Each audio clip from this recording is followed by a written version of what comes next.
Good morning mga idol. So for today's video is mag-apply naman tayo for insecticide dahil yung palay natin ay maglalabas na yung bunga. So ang gagamitin ko ngayon is California Growers fertilizer at saka Brudan.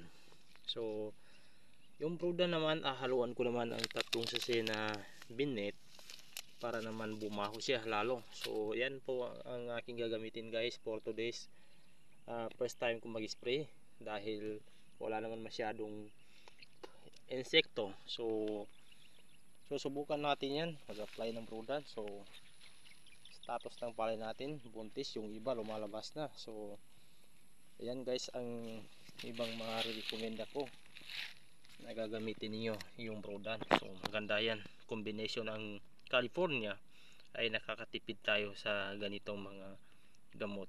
So nakatipid